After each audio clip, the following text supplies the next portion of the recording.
Uno de los cambios más comentados en este nuevo orden, en esta nueva línea del gabinete del señor presidente de la República, es el del Ministerio de Hacienda, con la salida del ministro Ocampo, que para muchos sectores daba unas tranquilidades frente a decisiones que a veces otros colegas suyos anunciaban antes de que el gobierno las pudiera tomar.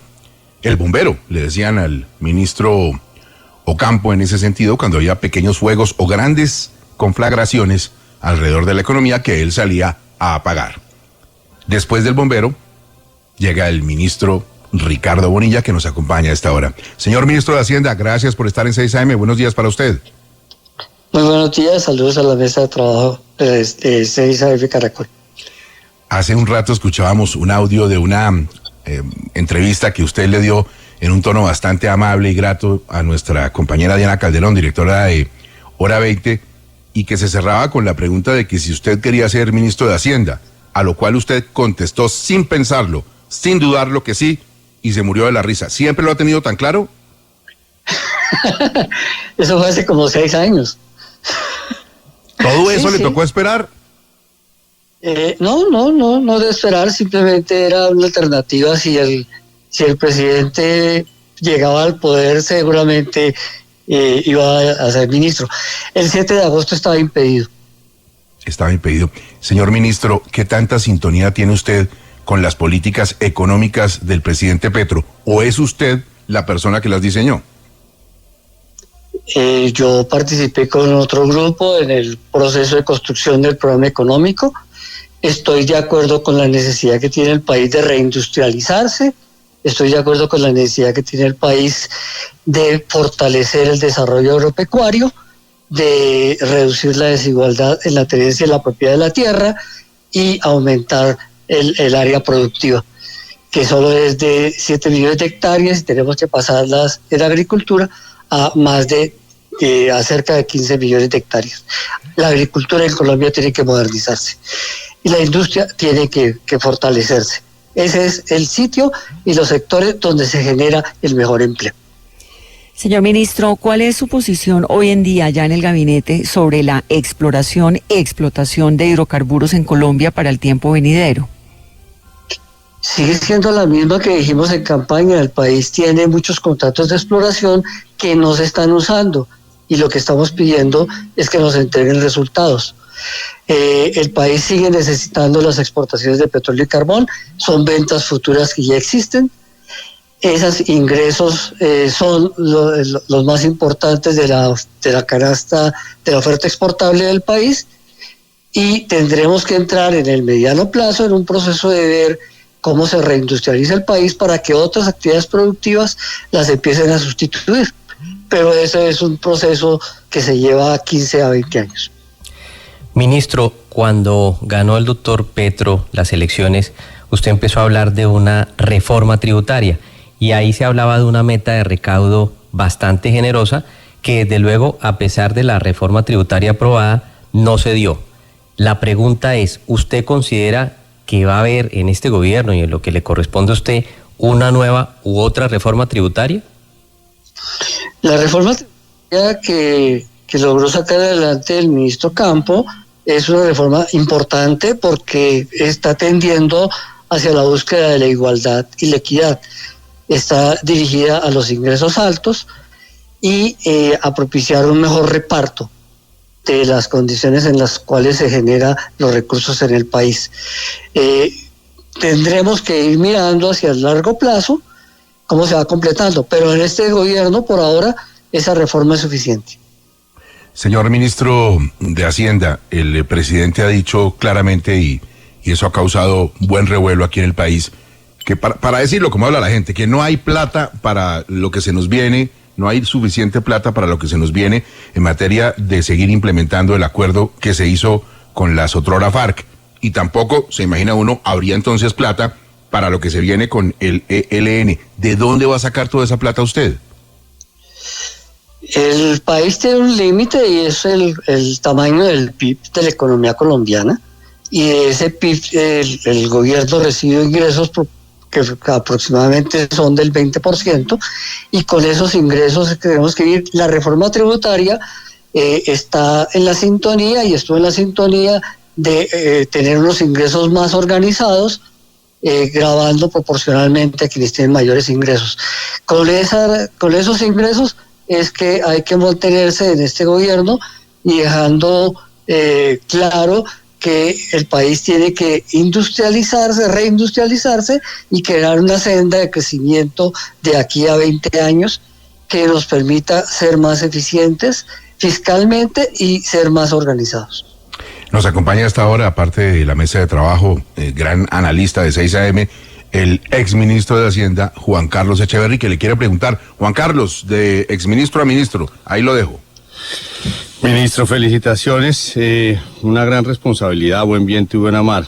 El ministro Campo fue el freno de mano para muchos anuncios desaforados del presidente, como 300 millones de pesos de emisión primaria del Banco de la República para las víctimas y bueno, eventualmente alguna vez se propuso un control de capitales a la salida de flujos de capital, etcétera. O sea, son anuncios muy frecuentes del presidente de la República que generan mucha zozobra. Entonces, los mercados esperan, por supuesto, que su señoría cumpla también ese papel de freno de mano. Y pues un anuncio en ese sentido y un anuncio en el sentido de mantener la regla fiscal sería muy importante. ¿Cómo ve usted ese papel dada su cercanía con el presidente? Un saludo, exministro. ¿Cómo está? Es un gusto reemplazarlo en el ministerio. Usted bien sabe que lo que tenemos de necesidad es de mantener la estabilidad económica. Y el presidente es en sus mensajes una persona que busca generar debates y ojalá esos debates los entendamos sanamente entre los límites de lo que tenemos de institucionalidad. Uno de los principios rectores del manejo de la economía es que el Banco de la República es autónomo e independiente y eso no se le va a cambiar nada. Eso es un mensaje que viene desde la Constitución del 91. Juan Carlos, ¿quiere volver a preguntar? Yo, cuando dos ministros de Hacienda se juntan, la hormiga puede salir aplastada. Yo aquí tranquilo, los oigo. A ver. No, el tema de regla fiscal, yo creo que hoy por hoy hay que decirle, hoy dejamos en esta entrevista nada más oportuno, 7:30 de la mañana, el día en que usted arranca, decirle a los mercados locales e internacionales su compromiso con la regla fiscal y con la prudencia fiscal, ministro. Por supuesto, mantenemos la regla fiscal. Lo que necesitamos y queremos seguir haciendo es bajar el déficit fiscal y el déficit en cuenta corriente. Necesitamos reducir los déficits gemelos y que el país tenga más autonomía en sus finanzas.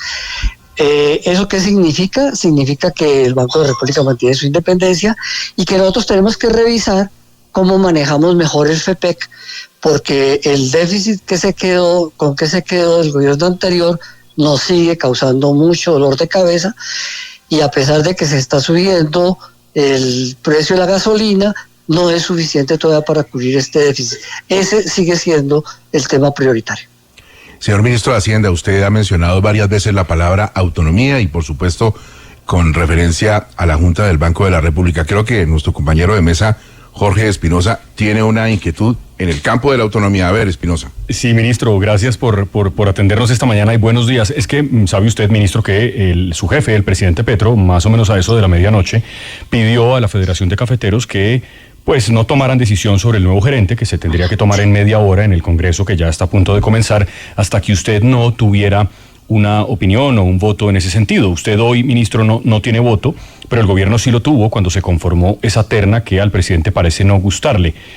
¿Qué va a pasar en la federación, ministro? Porque pues la federación está a media hora de votar, de decidir qué pasa con su gerencia. Lo que el presidente le pidió al ministro Campo es que propiciara un aplazamiento del Congreso con el fin de que en el proceso de empalme y mirando todas las condiciones ya podamos examinar la conformación de la terna y lo que se viene en la Federación de Cafeteros, que finalmente lo que administra es un parafiscal. Ese parafiscal es de los cafeteros, pero es, como su nombre lo indica, un impuesto que es exclusivo del sector. Y entonces hay que examinar cómo se maneja. Señor ministro, sabemos que usted tiene hoy una agenda de medios muy nutrida y le agradecemos enormemente estar con nosotros. Le voy a hacer una última pregunta para dejarlo que siga cumpliendo con las obligaciones y atendiendo a otros colegas. Y tiene que ver con que hace unos días hablábamos con el ministro Ocampo de la inflación. Comentábamos que el doctor Mejía en Fedesarrollo, en su encuesta de opinión económica, tenía una visión muy positiva en el sentido de que podríamos llegar a un techo y que la cosa se iba a estabilizar en las cifras que conoceremos seguramente de la inflación en unos 10 o 15 días. ¿Usted es tan optimista o no en materia de inflación? Sí, yo soy optimista en materia de inflación porque la inflación de alimentos, que es la que venía pegando duro, se ha venido controlando y ya en los últimos meses ha mostrado tendencia a reducción. Lo que hoy tenemos es que la inflación está más movida por el alza de precios de los combustibles, pero esa es una medida responsable por el déficit del FEPEC, del Fondo de Estabilización de los Precios de la Gasolina. Entonces, se va a mantener el incremento de los precios y por lo tanto el peso de la inflación en el caso de la gasolina, pero se está reduciendo en alimentos y eso permite estabilizarla. Eso hace que hoy la Junta del Banco, que se reúne mañana, encuentre con que la inflación y la tasa de interés de intervención están parejas. Por lo tanto, yo esperaría que el banco dejara de subir las tasas y se propiciara ya un terreno para que en el segundo semestre las tasas de interés comiencen a bajar. Ah, bueno, usted dice que mañana sesiona. Yo vi que se planteaba Jorge Restrepo, analista en redes, que si podía sesionar sin ministro la Junta, que la preside Ocampo, pues improbable porque ya no es. La preside un ministro encargado, no sé. ¿Quién la preside? No la preside Ocampo, él es ministro hasta el 30 de abril. Ah, perfecto. Yo me posesiono el 1 de marzo. O sea, ese chicharrón de mañana le queda a Ocampo. Sí, señor. Bueno, prueba de fuego para el ministro saliente y usted muy pendiente de la casa. De hecho, yo ni siquiera puedo ir a asomarme porque no soy todavía nada. Por acá sí se puede asomar en los medios de comunicación y en 6 AM. Señor ministro, muchísimas gracias por atendernos. Toda la suerte del mundo en su gestión, que es vital para la felicidad y la tranquilidad de todas las familias colombianas. Le deseo lo mejor. Gracias, un saludo a toda la mesa y exministro, buen día.